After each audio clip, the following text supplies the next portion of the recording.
कि जब तक ज्ञान संपूर्ण नहीं होगा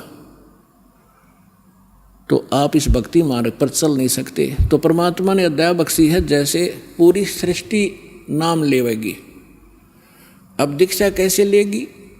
अब सबके विचार आप देख लो। दास को बिटर एक्सपीरियंस है इस भक्ति मार्ग पर चलने का। शुरुआत की अपने घर से, कोई नहीं माने, सारे उल्टे पड़े, तू कहाँ से ये ज्ञान ले आया, तेरा दिमाग घूम गया, सारे एक तरफ उठ कर चले जा।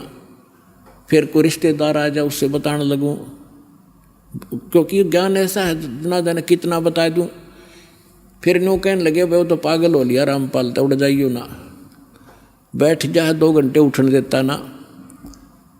तो कहने का भाव ये है कि आज आपके साथ, सबके साथ ऐसे ही बना है। पर प्रारंभ में किसी ने आपको ज्ञान सुनाया है तो आपके जची नहीं। आपको कोई सीडी दे गया है, आपने सीडी सुन ली लगातार। क्यों? सीडी एक ऐसा माध्यम है, आपने ले ली, या टीवी चल रहा है, ये चैनल से कोई सत्संग सुन रहा है, तो वहाँ श्रोता सुन सकता है, वाद विवाद नहीं कर सकता उसके साथ। और वाद विवाद करके आदमी उस निष्कर्ष तक पहुँचे नहीं पाता जहाँ वक्ता पहुँचाना चाहता है। तो परमात्मा ने दया बख्शी कि टीवी के सामने बैठ कर चाहे कितना ही कुछ सोचता रहे कि झूठ बोला है, झूठ बोला है, और जब प्रमाण सामने आएंगे, अगर वो बीच में ही वाद विवाद हो जाए, आमने सामने बैठे होते तो बीच में वाद विवाद कर देता है, क्या ले रहा, उठ कर चला जाता।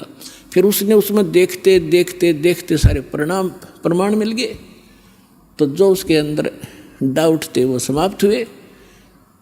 तो इसमें टाइम बहुत लगे है। तो प्रत्येक एक भगत को यहाँ आने में इतना समय लगता ही लगता है। तो अब क्या होगा?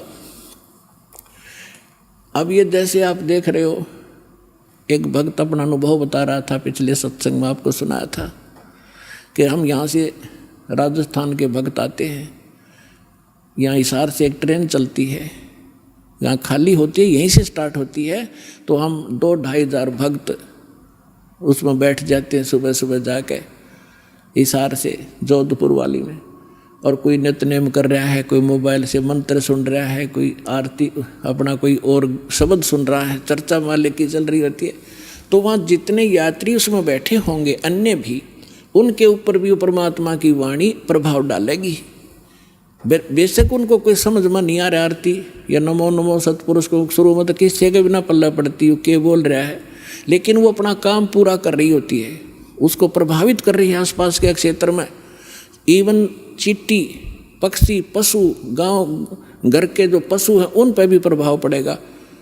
और इस वाणी के सुनते उनको शीघ्र ही, क्योंकि भगत के घर में पशु पक्षी जीव जंतु जो भी होंगे उनका भी उद्धार ही होगा।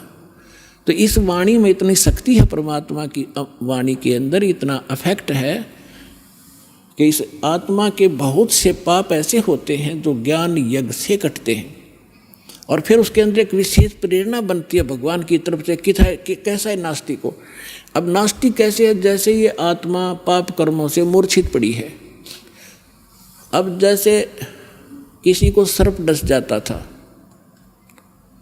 अब उसको एक गारडू होता था, विष उतारने का वो मंत्र सिद्ध कर लेता था। ये आध्यात्मिक जो विज्ञान है ये सबसे उत्तम है। अभी तक आपने देखा होगा कोई झाड़े झूड़े ला दिन छोटा मोटा बुखार उतार देते हैं, तो ये इस तरह की क्रियाएं हैं। लेकिन ये भक्ति, ये तो एक अंश मात्र है। और भक्ति जब सत्य साधना आपको मिल जाएगी, किसी चीज़ की जरूरत नहीं पड़ा आपने, ना झाड़ियाँ की। इस परमात्मा की भक्ति में सारी शक्ति है, सारा कुछ अध्यात्म मार्ग इसमें है। अब जैसे किसी ने कोई मंत्र सिद्ध कर लिया, आपका मंगलाचरण है जो हम आपको देते हैं, सबसे पहले इसको बोला जाता है। ये मंगलाचरण सब मंत्रों का मूल मंत्र है, चाहे किसी झाड़े ला लो, लेकिन आप झाड़ा मत लगाना। इस मंत्र को जाप करने से आपके आसपास कुछ भी नहीं रहेगा, और फिर आपका मंत्र जो दूसरा दे रखा है वो करते रहे। तो कहने का भाव ये है कि इस दास ने इस अध्यात्म मार्ग का बिटर एक्सपीरियंस हुआ।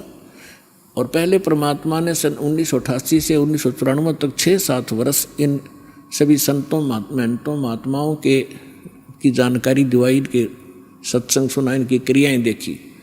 तो सुनने को मिला कि गरीबदास जी संत था, उसने गरीबदास जी का एक गरीबदास जी के ग्रंथ में एक शब्द है, घट ही अंदर गारड़ू धोखे मर गईया, सार शब्द चीन्या नहीं और कोई भेद ना लैया। ये 5-7 लाइन है, उसने उसको सिद्ध कर लिया 1000 बार 2000 बार पढ़ के। तो उसमें शक्ति आ गई कि सर्प किसे न डस जा, वो ये मंत्र बोल देता, मन मन में बुदबुदा देता, उसका जहर उतर जाता, जीवित हो जाता था। वो उसी से प्रभु पाक गया, संत कहा गया। और हम इस वाणी ने रोज पढ़ना तो या आत्मा के सारे जहर तार देगी। जैसे गारडू अपना मंत्र बोलता है और जिसको सर्प डस गया मूर्छित पड़ा है, वो ना उस मंत्र को सुन रहा है ना समझ रहा है, लेकिन वो मंत्र अपना काम कर रहा है। उसने उस विष को उतार दिया, विष उतरते ही वो चेतन हो गया, जीवित हो गया, मूर्छा उसकी खत्म हुई, तो अपना सुचारू काम करने लग गया।